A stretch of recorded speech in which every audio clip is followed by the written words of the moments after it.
Bonjour à toutes et à tous, j'espère que vous allez bien comme chaque jour, que vous êtes en forme, que vous avez de l'énergie, que vous êtes toujours passionné par cette histoire d'Angleterre, de France, d'Écosse, que vous pouvez découvrir, redécouvrir et apprendre chaque jour grâce à ces petites chroniques.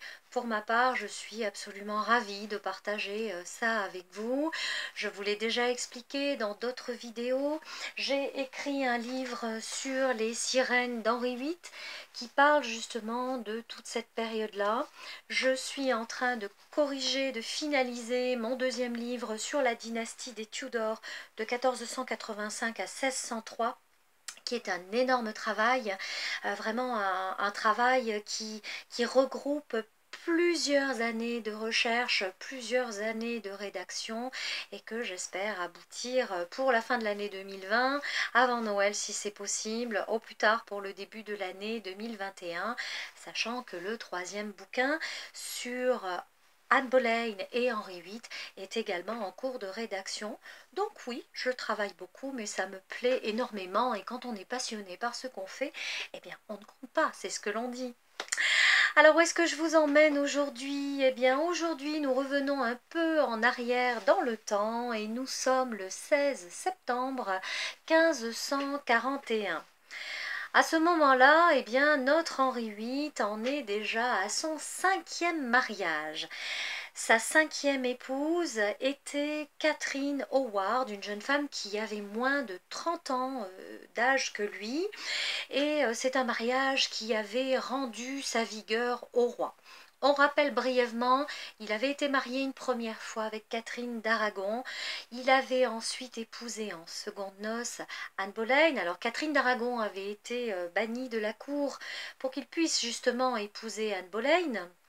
Donc Henri VIII n'avait pas revu Catherine depuis l'année 1531, leur divorce avait été annoncé en 1533, il avait épousé Anne Boleyn en 1533, elle avait été décapitée en 1536 à la Tour de Londres, il avait épousé ensuite la même année Jane Seymour qui était décédée des suites de ses couches en 1537, il avait ensuite épousé Anne de Clèves, une princesse protestante allemande qui s'était convertie après l'avoir épousée.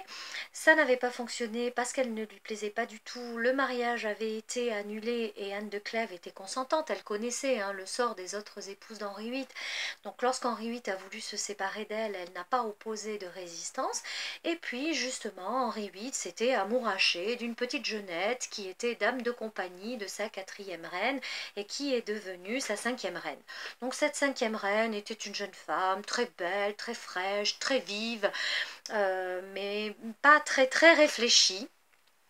Et effectivement, à ce moment-là, déjà en 1541, Henri VIII était un homme qui avait énormément grossi, qui était obèse, qui souffrait d'ulcères à la jambe, des ulcères qui étaient purulents, qui sentaient très mauvais. Il avait des sautes d'humeur, il se montrait parfois totalement paranoïaque et irascible. Donc c'était pas quelqu'un qui était facile à vivre. Et pour une jeune fille qui certes avait l'ambition d'être reine d'Angleterre et qui avait accepté les avances du roi, c'était pas forcément évident et c'était pas un amour passionnel du tout. Alors ce 16 septembre, eh bien, 16 septembre 1541, Henri VIII et sa cour, et donc sa cinquième épouse, étaient en voyage dans le nord de l'Angleterre et ce jour-là, il fit son entrée dans la ville de York, qui est une très belle ville. Ils ont été accueillis par les autorités locales à Fulford Cross, après être passés par Walmergate Bar, et le maire de la ville d'York et les échevins commencèrent par demander pardon au roi pour la rébellion qui avait eu lieu lors du fameux pèlerinage de grâce en 1536. Donc ce pèlerinage de grâce n'était pas un pèlerinage religieux au sens où nous pouvons l'entendre, mais c'était une révolte des gens du nord de l'Angleterre contre la dissolution des monastères et effectivement contre les réformes qu'Henri VIII était en train d'imposer à l'Angleterre et sa séparation d'avec Rome et d'avec le pape. Donc pour se faire pardonner, eh bien, le maire de la ville d'York et les échevins ont remis au roi et à la reine des coupes d'or remplies de pièces d'or.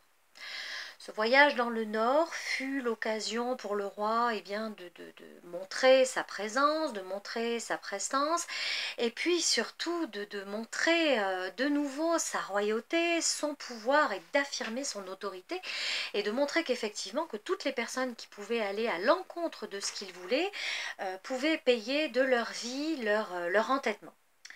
Alors les chroniqueurs contemporains ont décrit ce voyage comme étant l'un des plus extravagants du roi Henri VIII depuis bien longtemps.